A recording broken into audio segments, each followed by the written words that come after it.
Dear Mrs. Finch, as Lewis's psychiatrist, I can understand your desire for an explanation. As I see it, the trouble began in January, shortly after we convinced your son to seek treatment for substance abuse. Newly sober, I believe Lewis first noticed the monotony of his daily life.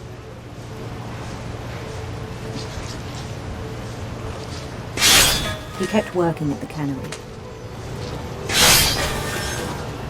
But he withdrew part of himself.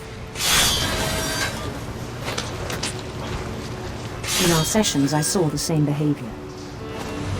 His mind began to wander.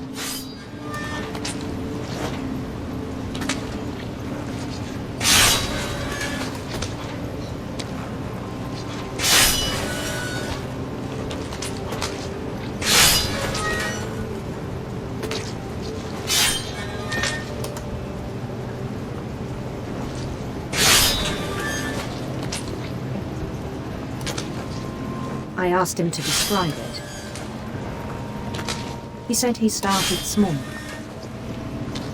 imagining a labyrinth. He'd feel his way about.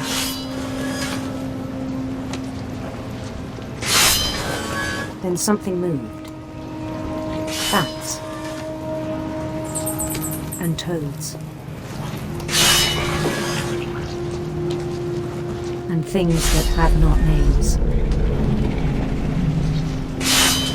He knew it was all in his head. But he took it very seriously. I had hoped he'd find himself.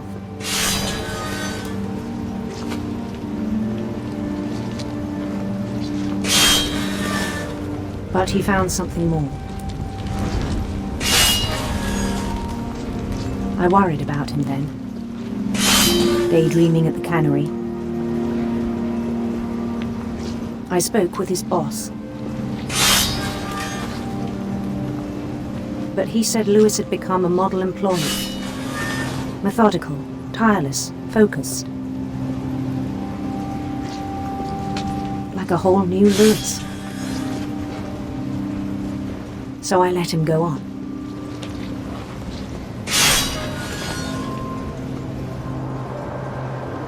I even encouraged him. It seemed very promising at first.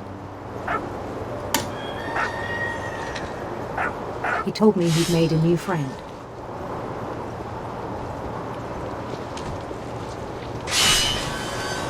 On the edge of a city he named Lewis Topia. He built the city up slowly, brick by brick.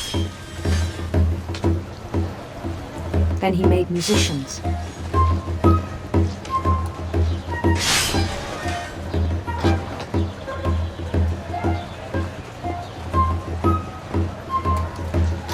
And songs for them to play.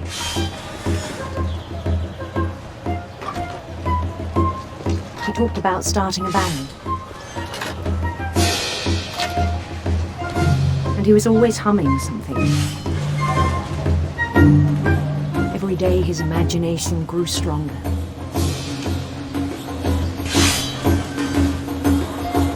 He no longer spoke at the cannery. But his chopping was as reliable as ever. Then one day it struck him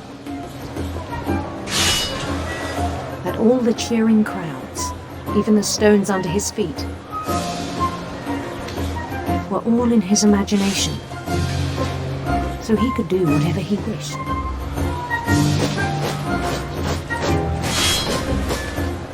He held an election for mayor. And he won. They begged him to stay, but his mind was already wandering. It became a game for him.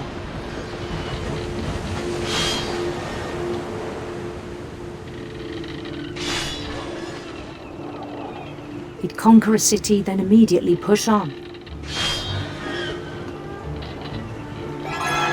New Louisville.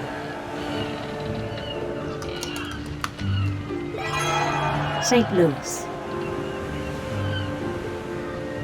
He started drifting away from our reality.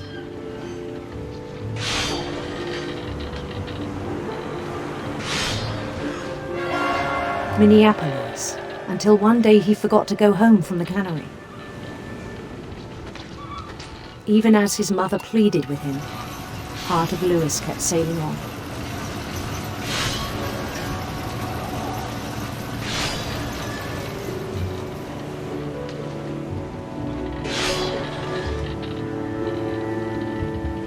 In Louisburg, he heard rumors of a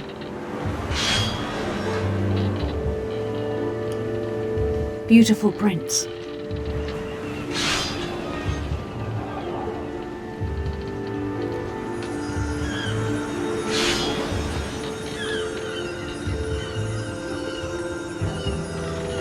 The prince was on his own quest for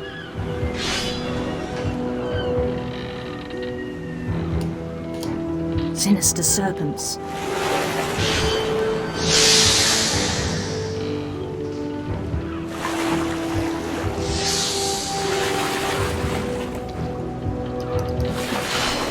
He followed the sound of his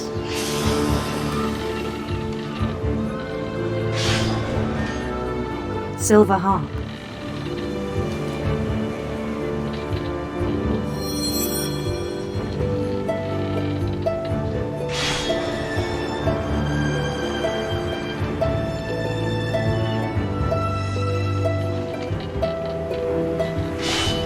His chase led him to a golden palace east of the sun and west of the moon. Even then, his logic remained sound.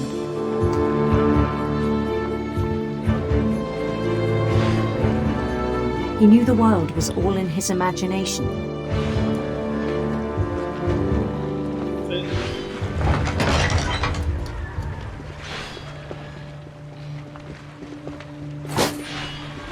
But he was so proud of having created it.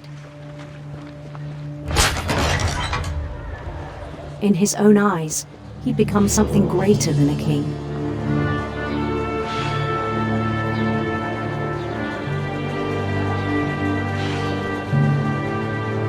For someone who'd never known success in the real world, I think it was overwhelming. And then it struck him that the real Louis was not the one chopping salmon, but the one climbing the steps of a golden palace.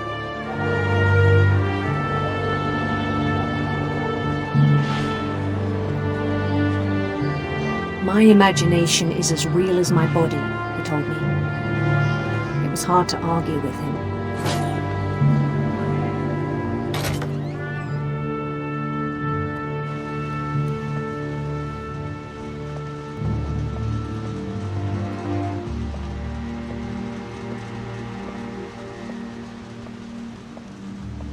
Began to forget the world we know.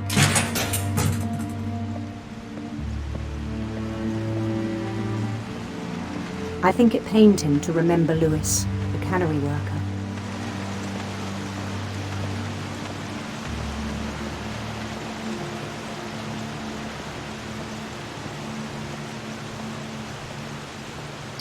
He began to despise the man with a royal contempt.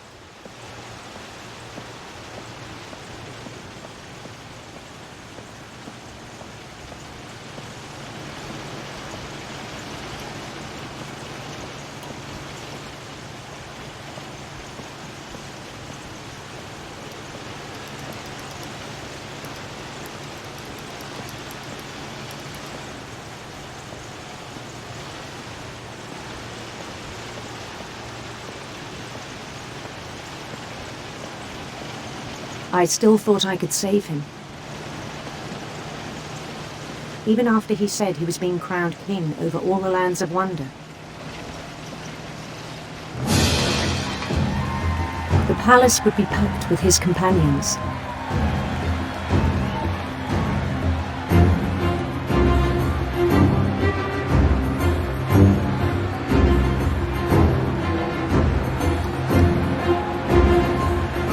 Including the wise Calico who'd insisted on inviting him.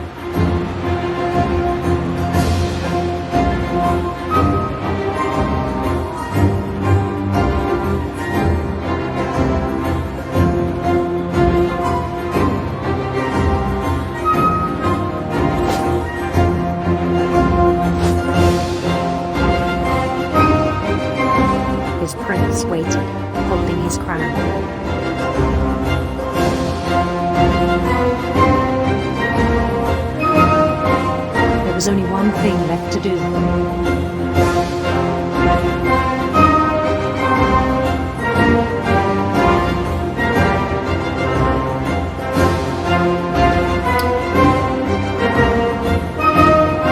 Bend down his head.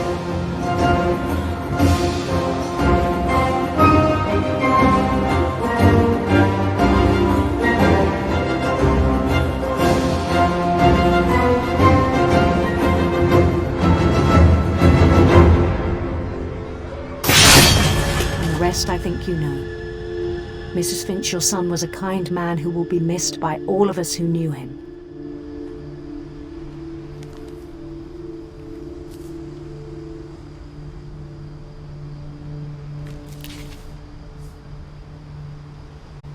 My brother was really cool.